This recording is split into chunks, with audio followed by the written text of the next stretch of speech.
I'm going to go around with a basket full of trauma, and I'm going to give back all the trauma that I have piled up in my basket and try to own and fix. I started to get to the point I'm like, how can I fix this? And then my therapist was like, it's not yours. I've always been the kind of girl that hid my face, so afraid to tell the world what I've got to say. But I have this dream right inside of me. I'm gonna let it show. It's time to let you know, so that you know this is real, this is me. I'm exactly where I'm supposed to be now. Gotta let the light shine on me. Now I found who I am. There's no way to hold it in. No more hiding who I wanna be. This is me. Demi, I'm gonna let you know something. I'm giving you a run for your money. Don't be jealous. Don't be jealous. Hello, guys. Welcome to As If the Podcast with your host, me, Asia, my queen. That is me. That is she. I am where I want to be. How are you guys doing today? I am doing fabulous. I hope you guys are doing well. I really do. Oh, today was a long day at work. Let me tell you that, okay? Let me tell you that. Today was a long ass day at work. I was so stressed. And I be telling myself, Asia, please do not stress out about no damn job. Do not stress out about no damn job. Do not stress out about no damn job, because let me tell you this. You stress, your edges break out. Maybe one day they decide they don't want you to be employed with their company. So now you are unemployed with broke out edges. You have no money to buy the miracle drops. So now you're broke, unemployed, with no edges. When I heard that stress causes your edges to break out, well, one, it explained a lot. And two, I keep that in mind. Like when I'm stressed out, I'm like, oh my God, okay, hold on. Let's take it back. Because the way stress can alter your whole body, I can't afford it. I cannot afford to be stressed. I cannot do it. Get somebody else to do it. I cannot do it. I won't.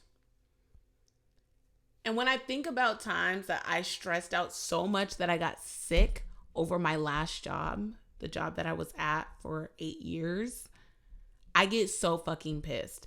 And that's what makes me want to go, you know what? Let me not. Because I get so angry. I get so angry at the fact that I stress so bad at that job. And they set me off with pennies, with crumbs, with just edges fucking broke out and shit. And you just bye. And that's what made me realize, do your job and get gone. Okay? Don't, oh my God, I'm so stressed out at work. I just nothing is worth the edges, girl. Nothing. Not a damn thing. especially that damn job now. I don't care how much you make. I do not care. I do not care. Your edges aren't worth no. That shit, no. That job is not worth your damn edges, okay? But anyways, moving on. So today we are going to talk about identity shifting. Let's define that. Why don't we? Identity shift refers to the process of self-transformation resulting from intentional self-presentation in a mediated context. Okay, so the first time I heard about identity shifting, and I'm not an expert, okay? I just want to get out what I see is identity shifting right now. It's going to change. It's inevitable.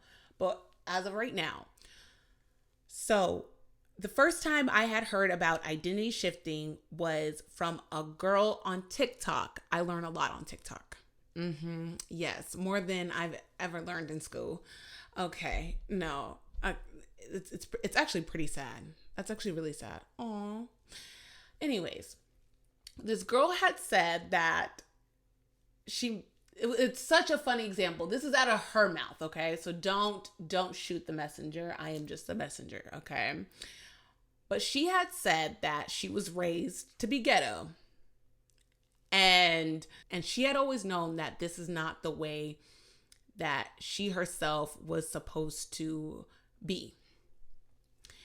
And so she had suggested a TED Talk by a woman named April Mason. So I searched up the TED Talk and I listened to it for like 2-3 weeks straight, every day in the gym. What do you really want? Not the old version of you, but the woman that you want to become. How would she act? Where would she go? What kind of men would she choose? What would her bank account look like? What car would she drive? How would she live? What would her health look like? That's the identity that I took on. But here's the kicker. Most people can't take on that identity because they're afraid to live in the now. They say, that's not really who I am. I'm faking it. You want me to fake it? No, I want you to become it. When you walk in becoming a thing, it becomes a part of your identity. No longer can you walk around and say, you know what? If I do that, they gonna think, who cares? Look at their life. And I wanted you to ask yourself, my mama's life, my daddy's life, my family's life, what I believe that they taught me, what does their life look like? And would you want it? I didn't want what my family had because they ain't had nothing. But won't he do it? I'll be doing my squats, have my phone up on YouTube, and just hearing her words over and over and over again. So what identity shifting looks like to me is everything that you identify as, look at it and see what is yours and what isn't. And you'll be surprised what isn't. You'll be surprised what you truly don't identify as, but you practice because of bad habits that were taught to you from whoever raised you. Right? Like, there are so many things, so many habits that I practiced just because of my upbringing. This is the way I grew up. We've heard that so many times. People like to justify their shitty behavior because this is the way I grew up. This is how my mom raised me. I mean, it is a reason. Don't get me wrong. It is a reason. It's somewhere to start. Okay? It is somewhere to start because you do have to know the source. Where does this come from? So you could send that bitch back. Not that bitch meaning being your mom. That bitch being the bad habit. Send it back.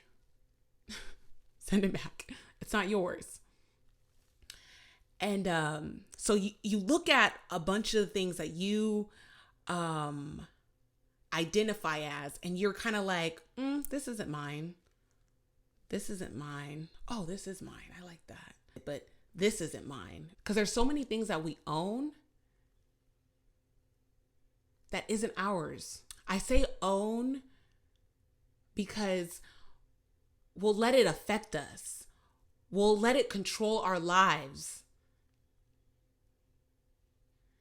My therapist, she had told me something that has changed the way that I want to communicate with people. And I'm saying want because I've had a hard time practicing it. But she had told me to put things in people's laps. When they do something to you, instead of reacting to it like it's yours. Because when you react to it, like let's just say someone's like, oh, you stupid bitch, when they see you, right? When you react to it, you have owned what they had just said. And I was like, okay, so then what should I do? Like, why? Like, this person called me a stupid bitch. What should I do? Instead of reacting and getting out of character, but I also don't want to not defend myself. And then she told me, she said, put it back in their lap. Why would you talk to me like that? So then it makes them answer to their actions. How many times has someone done something to you, you reacted, and then all people talked about was your reaction? I was cool before you did this. I was super cool before you came around. I was actually perfect. But it comes with like accountability, right? Like when we get to a certain age, we have to own our actions. No matter what someone does to us, we have to answer to what we do.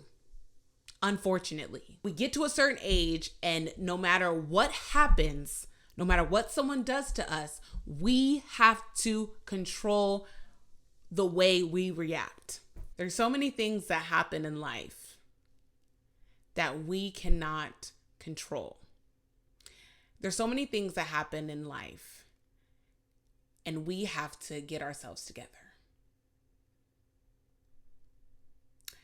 And we have to get out of our trauma and really think about the best way to respond or not. My favorite thing is to not. Oh, my favorite. Sometimes sometimes the no response is better than a response, even if your response is going to be super insightful and stuff like that, because like someone does something to you and you just stay quiet. So they really have to listen back to what they had just said. They really have to be like, okay, she's not responding. Why? And they have to analyze what the fuck they had just said or what the fuck they had just done. And I had to get out of this idea that certain things I didn't own. Right? And there are a lot of things that I do own and I have to take accountability for. There's a lot of places, there's a lot of things that I had put myself in that I have to take accountability for. So why place more things on top of the things that I have to already fix within myself? I'm not going to own your trauma.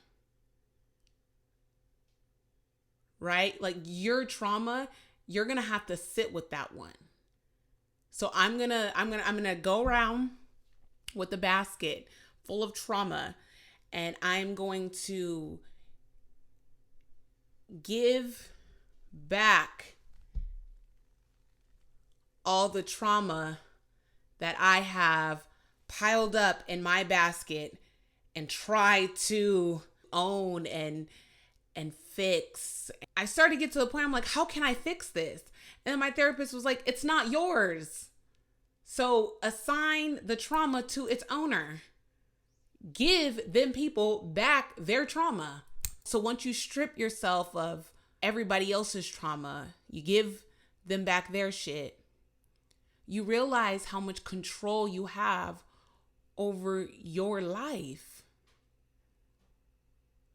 And if it's going in a direction that you don't like, you realize that you have control over your shit and you could change it.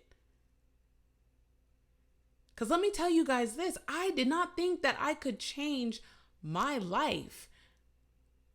I'm still in this process. I'm still getting there. Because the thing is that it takes having self-worth, feeling worthy within yourself to make those steps to healing. Like, it's hard for someone to want to heal if they don't feel like they're worthy of healing. So I had to dig deep and realize that I am worthy of a good life. I am worthy of goodness. I'm worthy of feeling good. I'm worthy of joy and feeling it super duper deep. I love feeling my joy real deep. Anytime I feel joy, I think about it real deep and I try to feel it all the way deep in my stomach. I'm like, wow. Feels so good. So when you realize that you have control over your life, because I got to the point where nobody was holding me back anymore. I wasn't living with my parents. I wasn't tied to anything, right? Like, I didn't have many excuses not to change. I didn't have so many things in my way that was keeping me back from being who I wanted to be. So I had to really get tired of my own shit and be like, oh, well, like, you don't have any excuses. Like, I was like running out of excuses. And that's what's so beautiful about therapy, is that when you're talking, you're catching yourself and you're realizing that, wow, this is like ongoing. Like, I'm continuously blaming my childhood, my parents, on like why I'm this way, why I'm that way. And like I said, like, it's easy. And two, it's understandable. But to a certain point, it's like, yes, this did happen. Oh, and it hurt. Oh, yes, Asia, it hurt. Oh, it hurt. It hurt. It hurt bad. But now what? You're here. You're alive. You're healthy. Let's start making those changes. And I began to shift everything. And I had to tell myself, you have to strip yourself from your attachments. And I was like, okay. And I was getting really scared. I was getting really, really scared.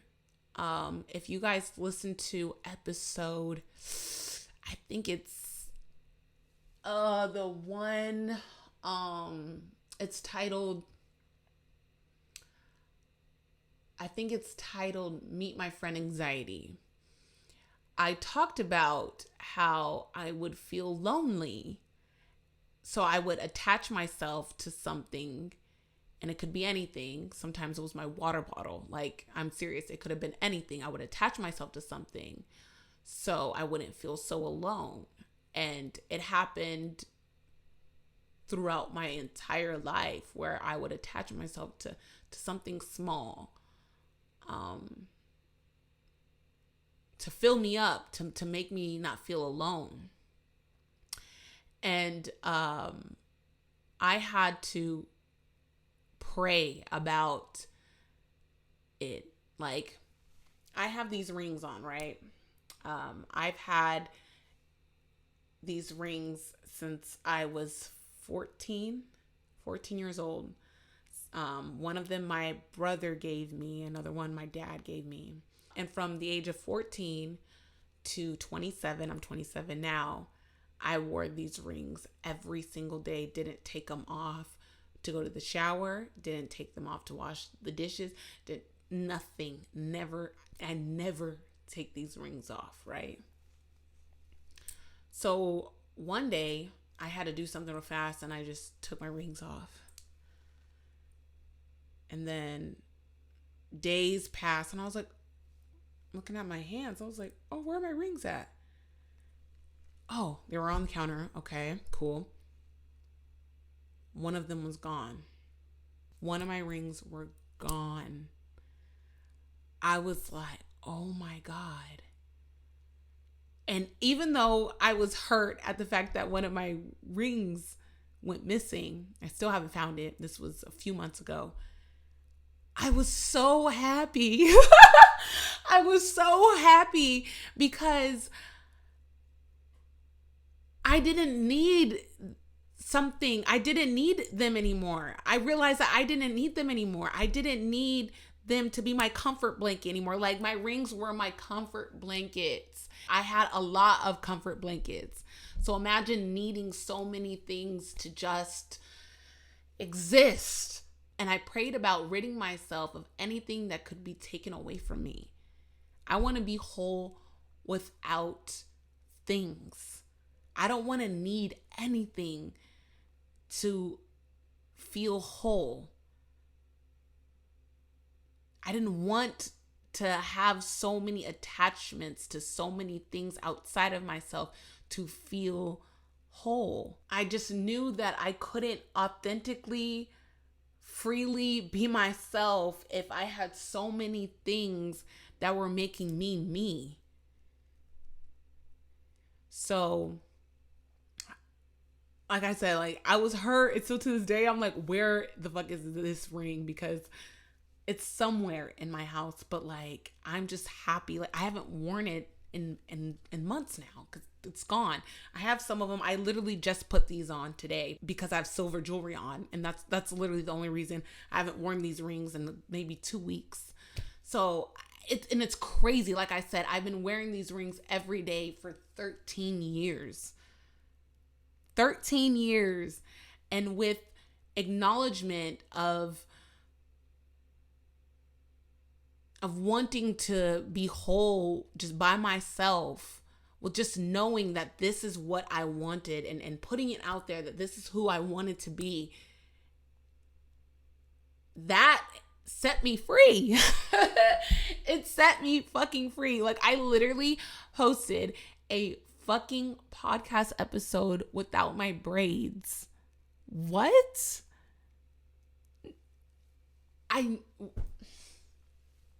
What? And the thing is that some of you may think this shit is so small, but when you are deeply attached to something and you feel empty without it, and you'll drive yourself crazy to get to it, and you feel like your life is dependent on it, you feel like you're missing a part of you without it, you won't understand. Okay, a lot of you are attached to your phone. You know how, like, you know your phone is missing? Just by the feeling, just by knowing that there is a separation between you and your phone. That's exactly how I felt about my rings, my braids. I think that's it. Oh, my nails. I felt like there's something physically missing. Well, of course, physically. I felt like there was something that was being taken away from me, like an organ was snatched from me. It's the weirdest fucking shit.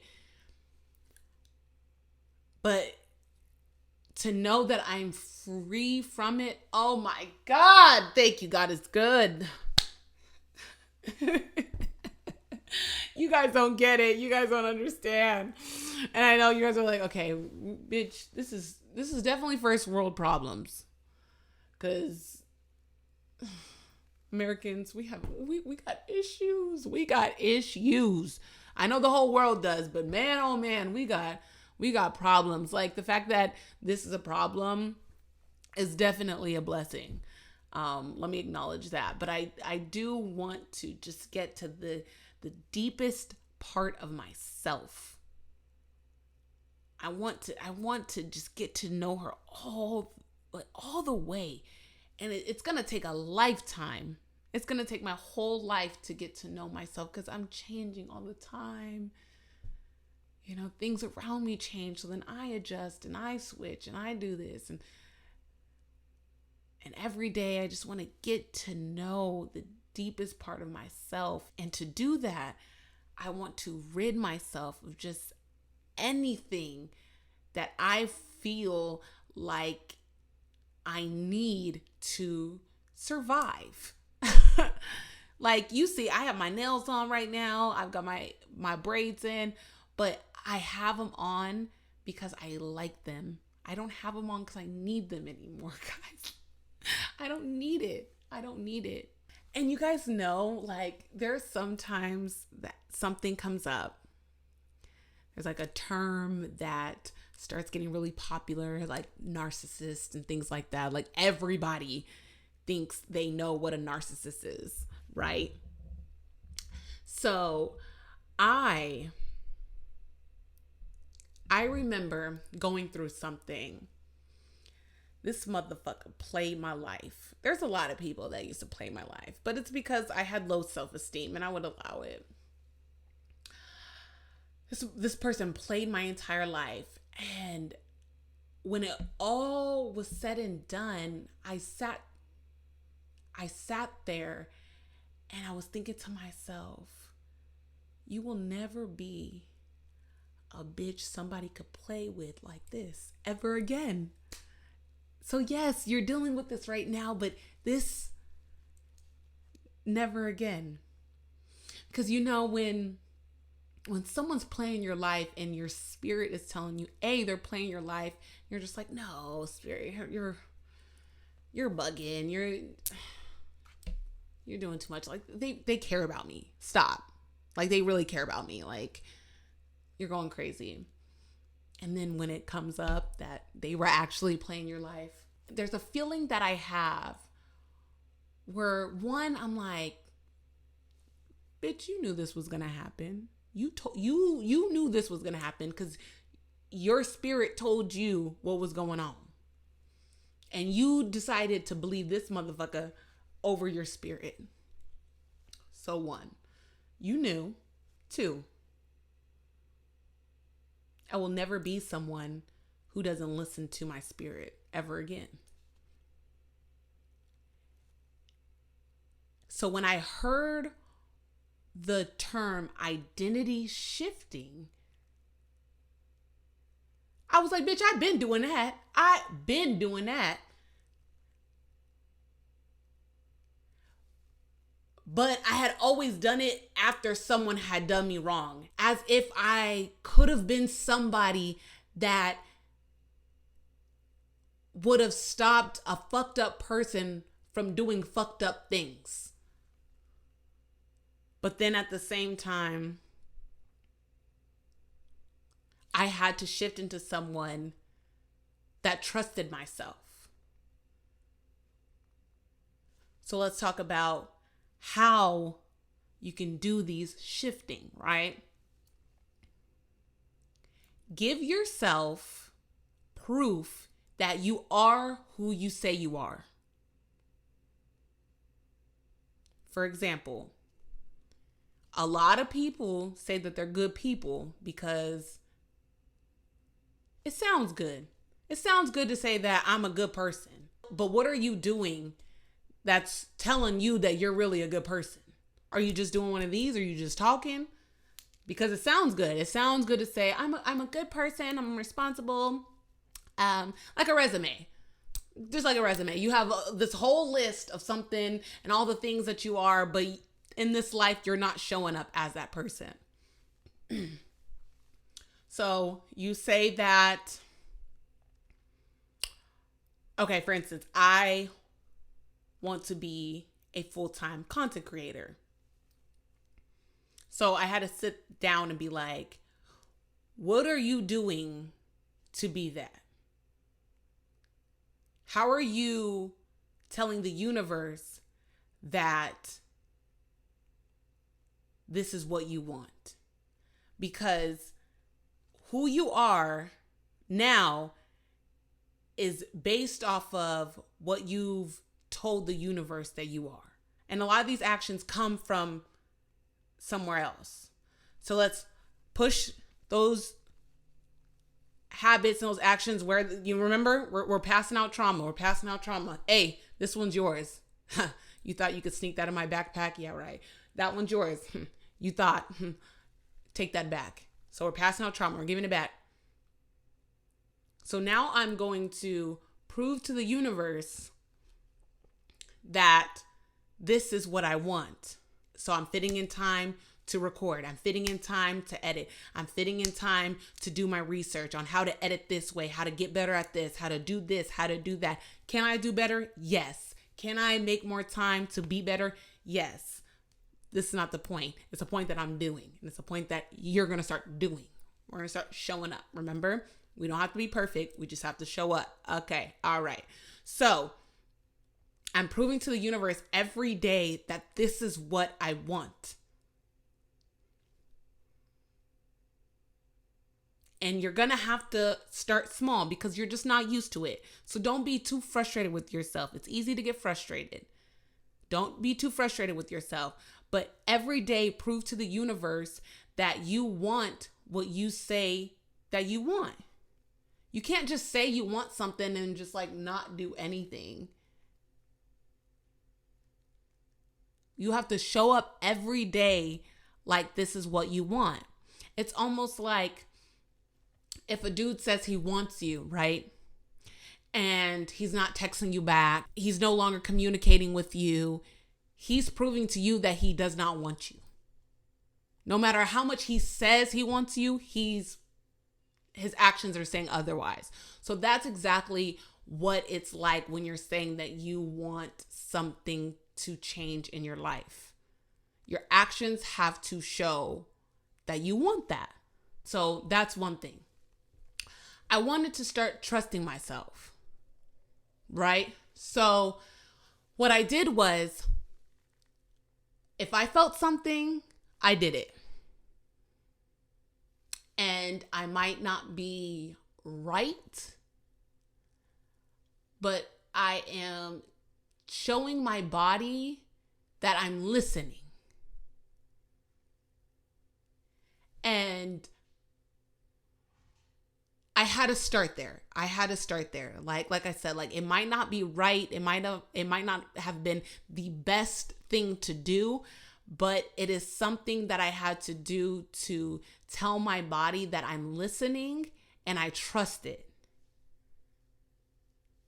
So I have to practice that. And one way that I practice that, I'm going to tell you guys a quick story and then we can get out of here, right? So I have a thing where I get really triggered when people make me feel left out. Like I get really, really, really triggered. I don't want to cry. I just get really triggered. It reminds me of when people used to make me feel unwanted in school. And I did not have the language to express it to like my mom or my dad or anything like that.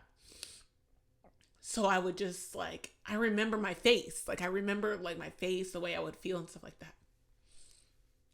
And I remember my face. I just remember how like, I always felt like, okay, well I could just like try again. You know, like I could try again or hopefully become someone that they would accept. And unfortunately, it was impossible for me to become someone that they accepted because I'm a nigga. You know, because I'm a nigga. I am BLACK. So I was never going to be someone that they accepted. And now, you know, hindsight being 2020, you know, I'm happy that I wasn't someone they accepted because they look a fucking mess now. They look a mess. So, I remember feeling so unwanted and never imagining anybody ever wanting me. Like, even as a friend, as just like, I never imagined anyone like considering me or like, just caring. Thank God I have a big family, so I got a lot of my love now. I got a lot of my love from them, so, thank the Lord. I wanted to be wanted by friends and other people at school, and it just didn't work out that way. So now, a lot of you, I'm sure, can relate to this, but there are a lot of grown ass mean girls and mean boys. Okay, mean boys.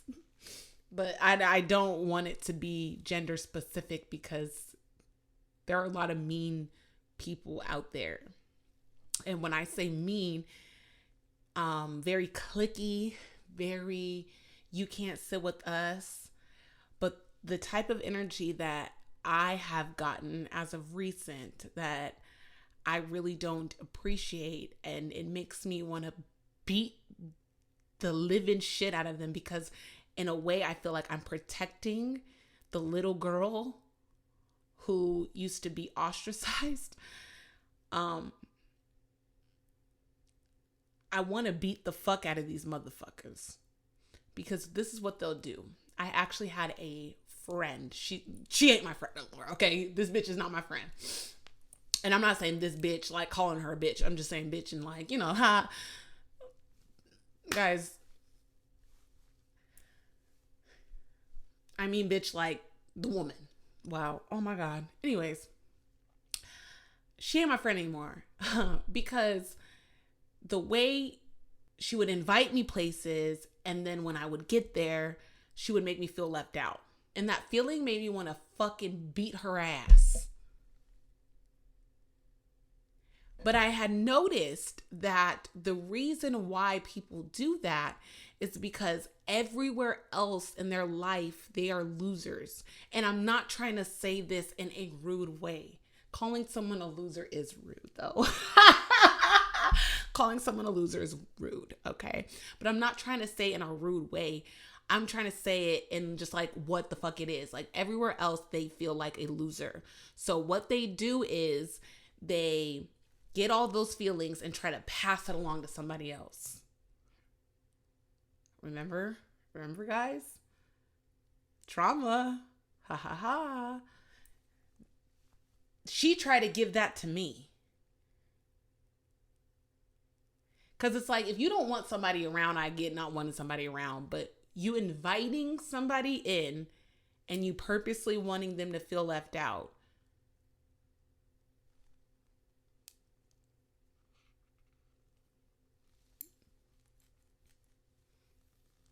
Yeah. So I had to sit there and think, like, why is she always trying to make me the butt of the jokes? Why is she always trying to make me feel left out? Why is she always trying to bring up inside jokes that she has with everybody else, knowing that I don't understand what she's talking about and won't explain it to me? Like, what's the point of me being here? Why is she doing this? And it angered me so much, guys. Like, I went to therapy this past session, so it was about a week and a half ago, and I told my therapist how much she fucking irritates me. Like, I fucking hate seeing her on social media. I fucking hate, I cannot stand her fucking existence, right? And I told my therapist that. And I wanted to fix that because I don't want someone to have so much control over me. But like, when I see her tweets, when I see anything of her on social media, I get so fucking angry. Like, I get so mad. But I don't have like, it's hard for me to communicate that with her. It's hard for me to tell her like, this is why. Because I do want to block her. Don't get me wrong. I do want to block her. But like, it's hard for me to get to that point because I do want to tell her why I don't want you in my fucking face. I don't want her to have to explain, because I feel like I don't have 100% control over these feelings that I have of beating her fucking ass for this. Because like, I have grown so much to want to protect that little girl, right? So like, sometimes my feelings and my emotions get so wrapped up in it that I'll beat your motherfucking ass. I'll beat your ass. You know what I mean? So it's hard for me. I'm having this like, this thing where it's like, okay, just block her. But like, I do want to say like why I'm blocking you, like why you cannot be in my vicinity, why I don't want to fuck with you no more. I want to say that because like, I'm tired of doing the one day you wake up and you're blocked. I want to be able to really stand up for myself and tell somebody, listen, you had me fucked up here. This is the time. This is the day. This is where we were at. And this is why I'm not fucking with you anymore. Blocked. I don't have the balls for that. I really don't.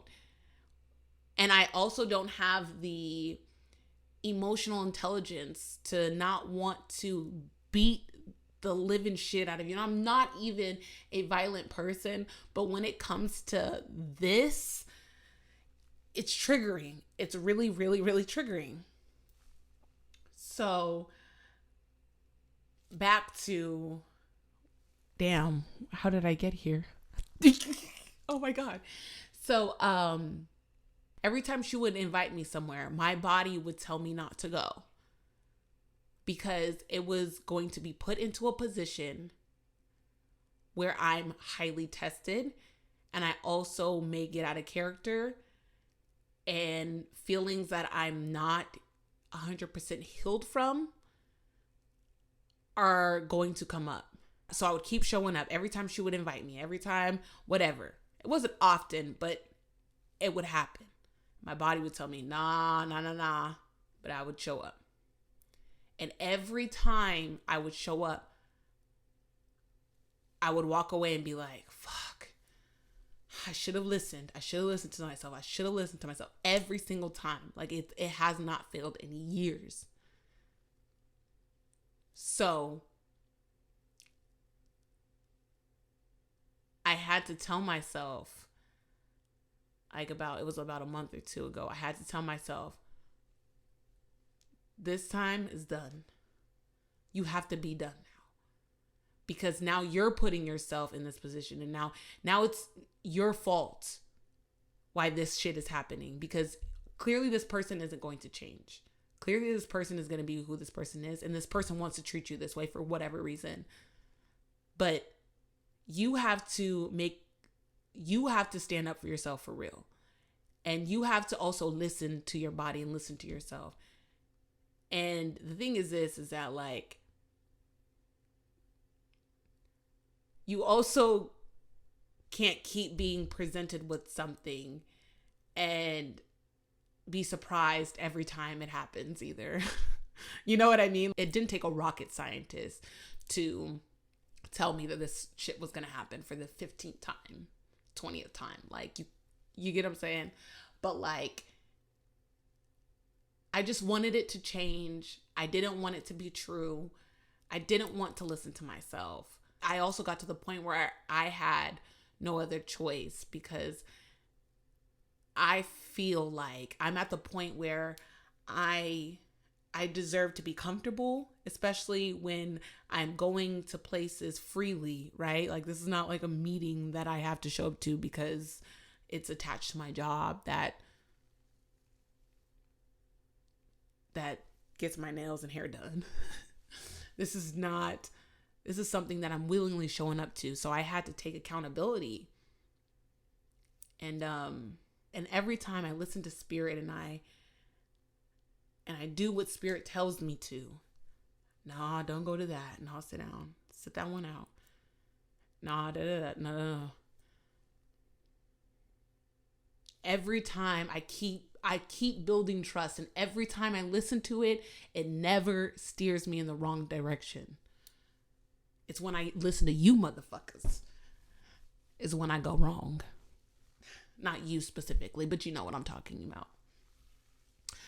But we're going to wrap this episode up. Thank you guys so much for listening. Thank you for watching me if you are on YouTube. I appreciate you guys so much. I hope you guys have... Oh, before I say that, follow me on Instagram. Follow me on TikTok at Asia My Queen. I'm going to start going live on Twitch. I'm thinking about doing like a Zumba spoof, right? Like every like Monday morning, I'm going to like be a knockoff Zumba instructor. And yeah, I think I'm just gonna, every Monday I'm gonna be dancing on Twitch. But anyways, yeah. Thank you guys so much for being here. I appreciate you so much. Again, don't forget to follow me, Asia My Queen, everywhere. Subscribe to my channel, Asia My Queen. Again, thank you so much. Have a great night. Have a great day whenever you're watching me or listening. Yeah. Bye-bye.